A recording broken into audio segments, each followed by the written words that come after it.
안녕하세요. 오늘은 변호사로 돌아온 김변입니다. 오늘 왜 이렇게 포멀하게 차려입었냐면요. 오늘은 미리 얘기할게요. 오늘은 공부할 거예요.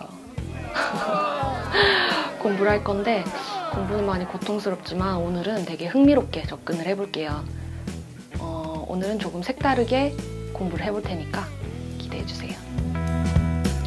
오늘은요, 변호사로서 눈길이 가는 드라마가 있어서 한번 얘기를 해보려고 해요. 바로 TVN 드라마 자백이 그 주인공인데요.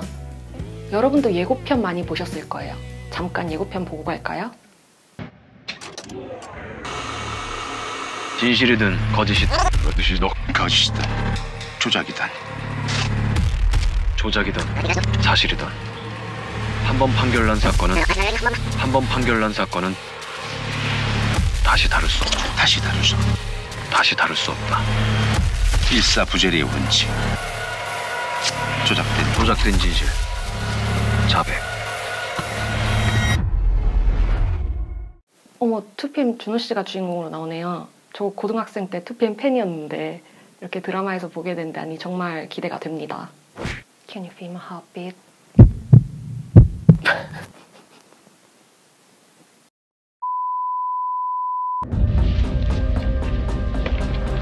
진실이든 거짓이든 조작이든 사실이든 한 번 판결난 사건은 다시 다룰 수 없다. 그게 일사부재리의 원칙입니다. 그게 법이고 현실입니다. 준호 씨가 맡은 배역인 최도현의 직업은 변호사네요. 그래서 진실보다 판결이 중요한 겁니다. 최도현은 변호사로서 원칙에 따라서 판결을 중요시하는 인물로 그려지고 있네요. 진실이든 거짓이든 조작이든 사실이든 한 번 판결난 사건은 다시 다룰 수 없다. 그게 일사부재리의 원칙입니다. 그게 법이고 현실입니다. 알아. 그러니까 그 잘난 법 때문에 진범도 무죄 판결을 받으면 영원히 무죄인 게 아니야. 유재명 씨가 맡은 역할인 기춘호의 직업은 형사인데요. 기춘호는 형사로서 진실을 중요시하는 인물로 보이네요. 그러니까 진범을 잡아야지. 조작된 진실. 자, 자백. 3월 첫 방송. 그렇다면 여러분, 그 일사부재리의 원칙이 무엇일까요? 오늘은 바로 일사부재리의 원칙에 대해서 공부를 해볼 거예요. 아마 평소에 자주 쓰는 용어는 아니라서 생소하게 느껴지실 수도 있는데요. 아마 또 들어보신 분들도 계실 거예요. 대한민국 헌법 제13조 제1항 후단 이렇게 돼 있어요. 모든 국민은 동일한 범죄에 대하여 거듭 처벌받지 아니한다. 이것이 바로 일사부재리 원칙의 내용이에요. 다시 말해서 어떤 사건에 대해서 일단 판결이 내려지고 확정이 된다면 그 이후에는 다시 소송으로 심리하거나 재판을 할 수가 없다는 원칙입니다. 형사소송법상 판결의 실질적 확정력, 즉 기판력의 외부적 효력인데요. 유죄 또는 무죄의 실체 판결이 있었을 때나 실체 관계적 형식 판결인 면소 판결이 있었을 때는 같은 사건에 대해서 재차 공소를 제기해서 심판을 구할 수는 없다는 내용입니다. 그런데도 이에 반해서 공소가 제기되었을 때는 어떻게 될까요? 이때는 형사소송법 제326조 제1호에 의해서 실체적 소송 조건의 흠결을 이유로 면소 판결을 내리게 됩니다. 여러분, 그럼 제가 한 가지 이야기를 들려드릴게요. 우리 가재들이 직접 고해성사를 한 내용인데요. 한번 볼까요? 비읍, 시옷, 미음님이 남겨주셨습니다. 학교 급식으로 나온 아이스 홍시를 안 받은 척하고 2개 받았습니다. 너무 맛있어서 그만. 사기죄예요. 형법 제347조 사기죄에 해당하는데요. 타인을 기망해서 타인의 재물 또는 재산상의 이익을 취득한 경우에는 10년 이하의 징역 또는 2천만 원 이하의 벌금에 처하게 됩니다. 그런데 우리 가재가 아이스 홍시를 2개 받은 혐의로 기소가 돼서 유죄 판결을 받고 확정이 됐어요. 그리고 징역 3년을 받았어요. 그래서 우리 가재는 3년 동안 열심히 반성을 하고 드디어 출소를 해서 가재는 아이스 홍시를 하나씩만 먹고 착하게 살고 있었어요. 그런데 3년 전에 아이스 홍시를 2개 받았다는 이유로 또다시 기소가 돼서 우리 가재가 재판을 받게 되었어요.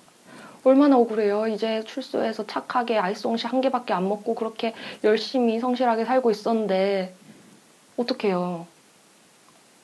이때 적용되는 것이 바로 일사부재리의 원칙인데요. 동일한 범죄로 거듭 처벌받지 않는다는 내용이에요. 일사부재리의 원칙은 바로 이 법적 안정성과 그리고 우리 가제, 즉 피고인의 지위를 보호하기 위한 내용이에요. 그런데 여러분, 이건 어떨까요?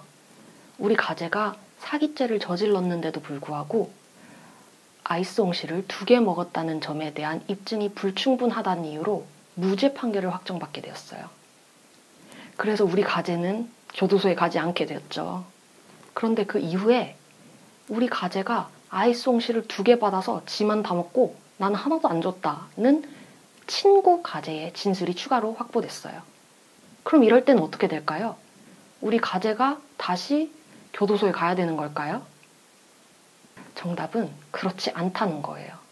바로 이것이 일사부재리 원칙의 내용이고요. 유죄 판결이든 무죄 판결이든 한번 확정이 된 사건은 재차 심판하지 않는다는 거예요. 그러면 이런 의문을 가질 수 있어요. 이건 뭔가 법적으로 좀 정의에 어긋나는 일이 아닌가요? 이렇게 생각하실 수 있는데요. 바로 드라마 자백이 이러한 상황을 그리고 있기 때문에 법적으로도 아주 재밌는 흥미로운 내용을 담고 있어요. 그렇지만 실제 현실에서는 이러한 사태가 생기는 것을 막기 위해 철저한 검찰 수사와 심도 깊은 심리가 이루어지고 있기 때문에 이러한 부분은 걱정하지 않으셔도 될 것 같습니다. TVN 드라마 자백, 정말 기대가 되고요. 특히 칸에 진출했던 드라마 마더의 김철규 감독님이 연출하셨다고 하니까 저는 본방사수할 예정입니다. 우리 가제들, 킴병과 함께하는 공부 시간 좀 도움이 되셨나요? 다음에도 우리 가제들이 고해성사했던 다양한 범죄에 대해서 심도 깊은 이야기를 나눠볼 수 있는 시간을 마련해 보도록 할게요. 그러면 여러분 다음에 또 봐요. 안녕.